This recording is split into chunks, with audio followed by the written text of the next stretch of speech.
For part 2 of the Complete Teenager Bedroom Overhaul, I'm going to be replacing the desk.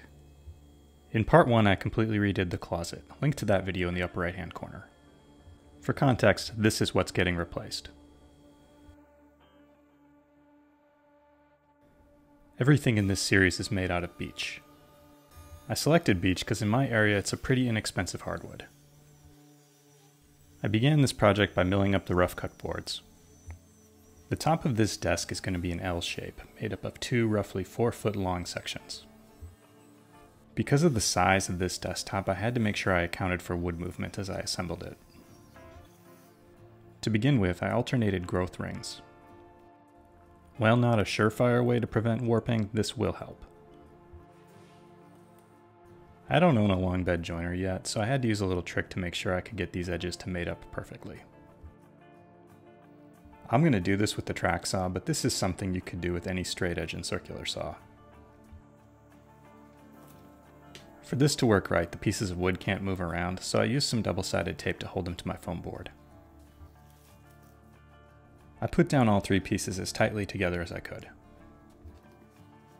Then I laid the track for the saw down so I would be cutting exactly on the joint line. This gave me two sides of an edge joint that would glue together perfectly with no gaps.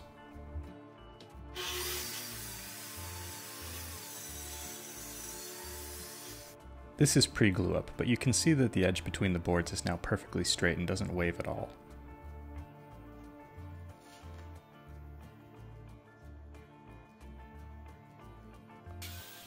Realistically, a long edge grain joint like this doesn't need something like dominoes, but I used them anyway.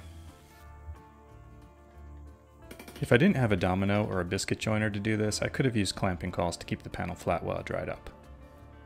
But this panel was a little bit too wide for the cauls that I have, and I didn't feel like cutting up new ones.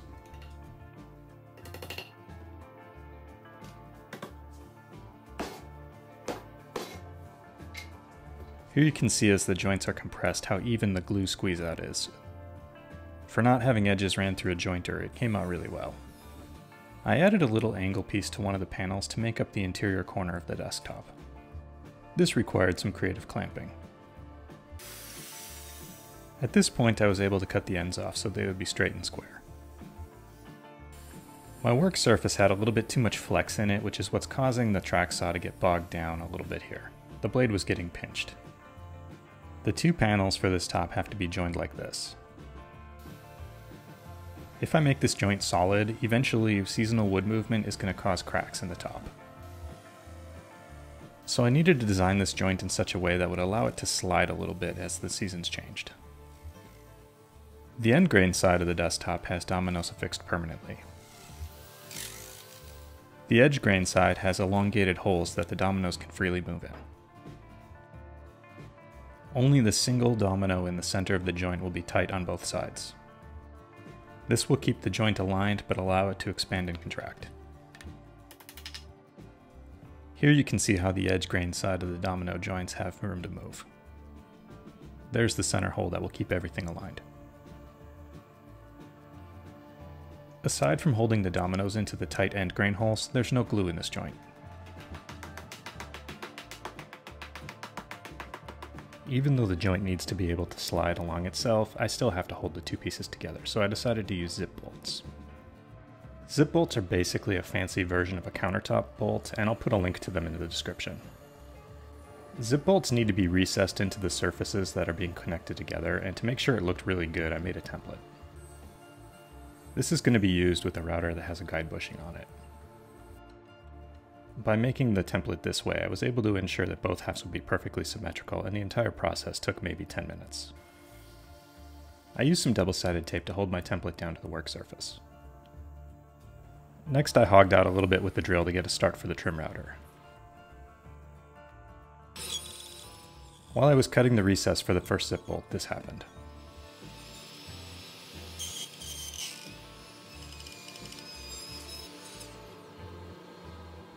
The router bit slipped out of the collet and went through the full surface of the desktop. Part of the reason that this happened is because I was trying to take too much off in one go. All the subsequent recesses were cut in 2 passes. Also, this can just happen. It sucks. But it gave me an opportunity to show how I would repair something like this, so I guess that's the silver lining. I wobbled the router a little bit, so I filled in that gap with some 5-minute epoxy, and then used wood glue for the rest. To be honest, I don't know why I didn't just use epoxy for the entire thing or wood glue it on and then fill it afterwards. This was just the way I did it. To fix the damage on both sides, I basically just cut more recesses and filled them in with new hardwood.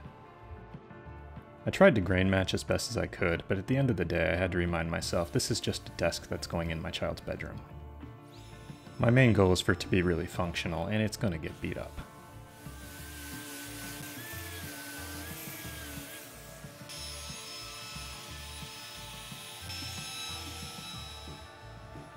Overall though, I'm pretty happy with how the repairs came out. You pretty much have to look for them to notice. With those repairs sorted out, I proceeded with the rest of the zip bolt recesses. One common complaint that comes up with these in reviews is that they will strip out if you over torque, so I tried to be real careful about that.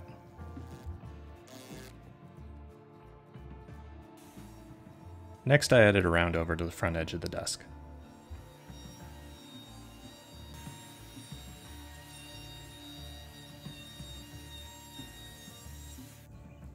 I got a flush mount power strip to put onto the top of the desk, but I needed to cut a hole for it to sit into.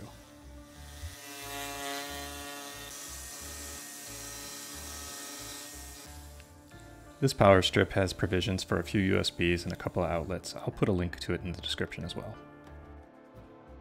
I also added a pass-through hole in the far corner of the desktop where there may eventually be something like monitor cables going through it. And the last step on the desktop before finishing was lots of sanding.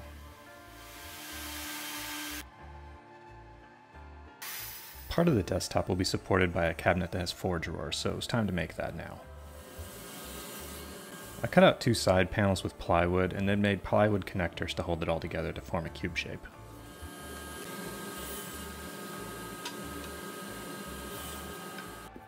I made 2 corner angle brackets that would hold the top and bottom together in the back of the cabinet. At this point I still hadn't totally settled on what the drawer layout was going to be, so I added a vertical element thinking that eventually it might be part of drawer slide holding. This ended up being unnecessary with the way we laid out the drawers. I did all of the joints on the drawer module with dominoes, and then I used pocket screws to provide clamping pressure while the glue dried.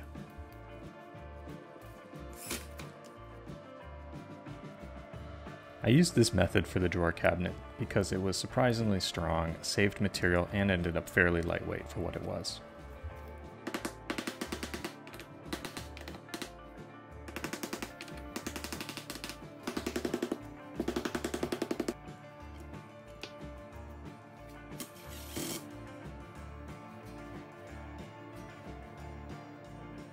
I still needed to trim off the rough plywood edges, so I cut some thin strips of hardwood. These were then glued on. I added some elongated screw holes next.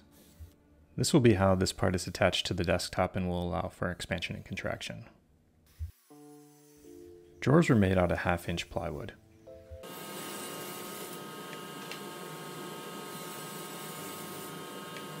After I cut out all the drawer sides, I added a little dado to the bottom for the drawer bottom panel to slide into.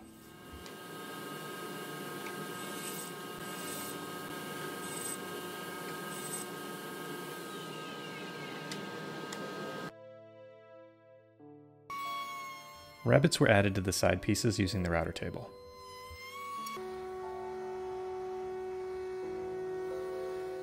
I also pre-drilled holes for the screws that would later be used to affix the drawer faces. Glue and 18-gauge brad nails hold it all together.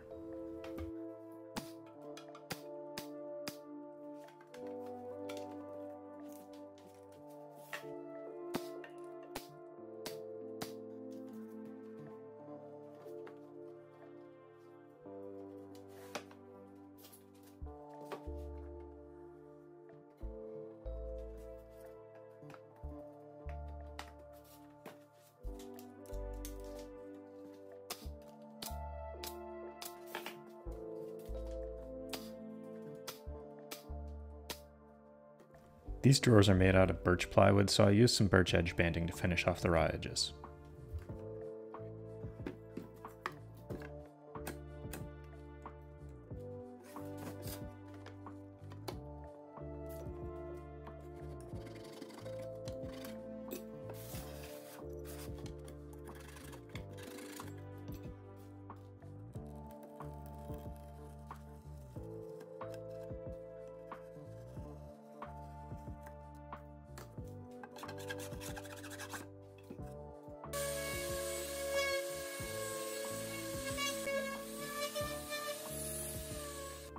I used some side mount soft close drawer slides for these drawers, and I'll put a link to those in the description as well. You can buy a jig to install a drawer slide, but I find if you can measure and draw a straight line, it's pretty easy to do without a jig.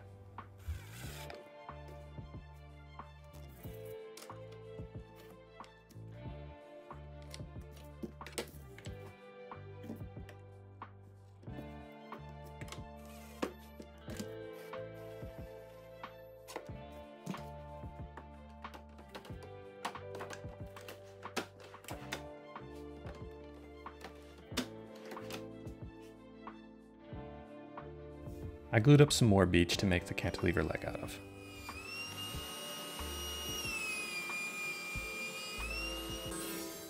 The joints on this leg have to be fairly strong for it to work. The vertical piece is attached to the bottom foot with 6 dominoes.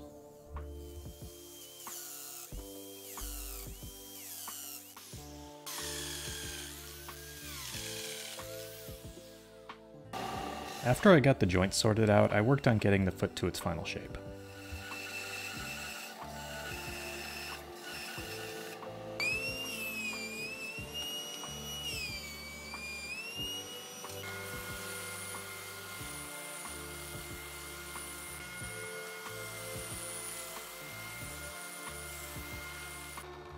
I added a couple of screw holes to provide clamping pressure for the dominoes.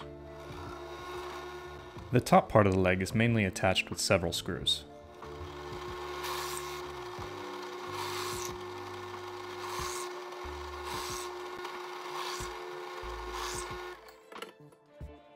Because the leg is going to attach to the desktop in cross grain orientation, I needed to add elongated holes here as well.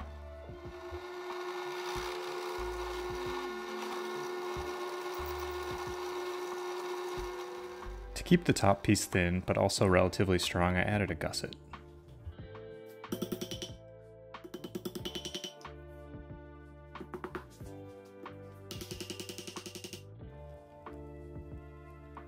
Seven screws finished off the piece that would be used to attach the leg to the desktop. With the top finished, I added the bottom part.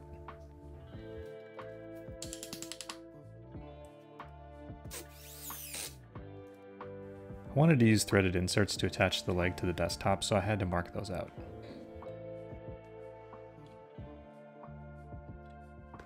Threaded inserts can sometimes be a pain to install, so the first step is making sure that the hole is the right size. Next, I vastly prefer the kind that are installed with hex drive rather than something like a slotted screwdriver. Using the appropriate size bolt or threaded rod with a jam nut will work really well too. Even with just 4 screws holding the leg on, it is really strong. I didn't film building the corner leg because it was pretty basic. It's attached with 2 screws and all it needs to do is provide some vertical support. With the L shape of the desk, racking just isn't a concern. I threw together a little monitor stand because I don't know that this desk won't be used for work at home in the future. I went with a very simple trapezoidal shape with 2 legs to hold it up. For now, this will just sit on the desktop, but in the future I may attach it with some screws.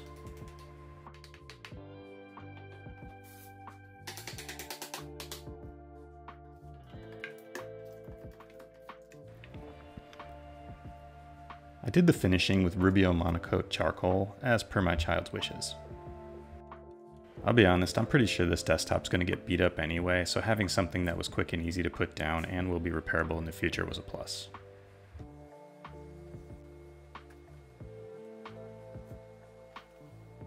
I didn't do a whole lot of filming of the finishing because it's kind of a pain when your hands are covered in gunk.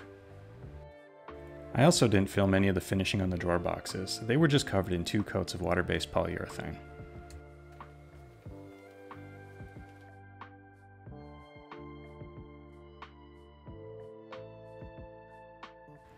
Handles went on before the drawer faces were installed.